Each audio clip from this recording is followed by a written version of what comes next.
નમસ્કાર વિદ્યાર્થી મિત્રો, સ્વાગત છે તમારું આપણી સૌની સહિયારી યુટ્યુબ ચેનલ ઉપર। વિદ્યાર્થી મિત્રો, પોલીસ ભરતીની જે જાહેરાત આવી ચૂકી છે, પોલીસ કોન્સ્ટેબલની જે પણ લોકો તૈયારી કરે છે તેમના માટે સૌથી મોટા સમાચાર આવી ચૂક્યા છે। જે પણ લોકોનું સપનું છે મારે કોન્સ્ટેબલ બનવું છે તે લોકો માટે આવી ચૂક્યા છે મોટા એવા સમાચાર। વિદ્યાર્થી મિત્રો તો ખાસ કરી અને જોવાનું ભૂલશો નહીં। ઓફિશિયલ નોટિફિકેશન જાહેર થઈ ચૂકી છે, સાથે સાથે લાયકાત શું રહેશે, ફી ઉપરાંત જગ્યા અને તમામ પ્રકારની માહિતી આજના વિડીયોમાં આપણે કવર કરી લેશું।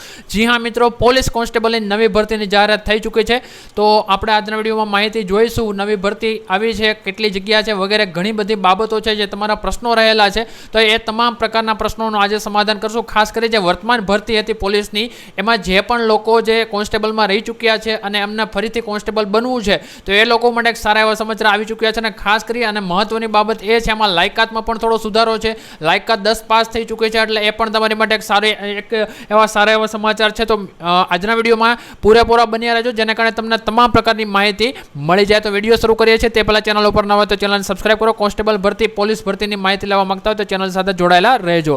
તો વાત કરીએ છીએ શું આવી છે અપડેટ। સૌથી પહેલા કુલ જગ્યાની વાત કરીએ તો 800+ જગ્યા આ ભરતીમાં તમારે રહેવાની છે। 800+ જગ્યા રહેવાની છે। સાથે સાથે પોસ્ટની વાત કરીએ તો પોસ્ટ રહેશે કોન્સ્ટેબલ।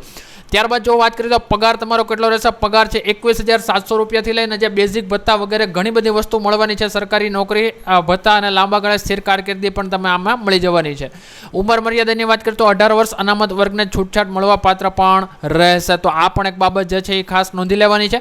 ત્યારબાદ જો આપણે વાત કરીએ પસંદગી પ્રક્રિયા, એટલે પહેલા physical test, written exam, trade test અને મેડિકલ ટેસ્ટ તમારું જે દરેક ભરતીમાં જે રહેલું હોય છે એવી જ રીતે આ ભરતીમાં પણ રહેવાનું છે।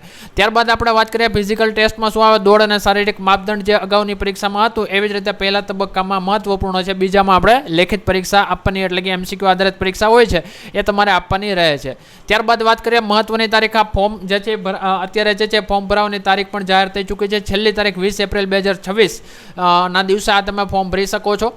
આગળ વાત કરી લે છે ઓનલાઈન અરજી તમારે કરવાની રહેશે, તો ઓનલાઈન અરજી કરવાની છે। લાયકાતની વાત કરીએ તો 10 પાસ પ્લસ ITI તમારે ફરજિયાત હોવું જોઈએ। હેવી વ્હીકલ ડ્રાઇવિંગ લાયસન્સ પણ તમારે જોશે। ટ્રેડ સાથે જે પણ ટ્રેડ સાથે જોડાયેલા છો એ ટ્રેડનું જે છે વિશેષ તમારી પાસેનું જે લાયસન્સ હોવું જોઈએ। વધુ માહિતી માટે નીચે કમેન્ટ કરો કે 10 પાસ એટલું ખાલી લખી દેજો, એટલે વિશેષથી માહિતી તમને ત્યાં મળી જશે। મળીએ છીએ કોઈ નવા વિડીયોમાં। જય હિન્દ, જય ભારત, વંદે માતરમ।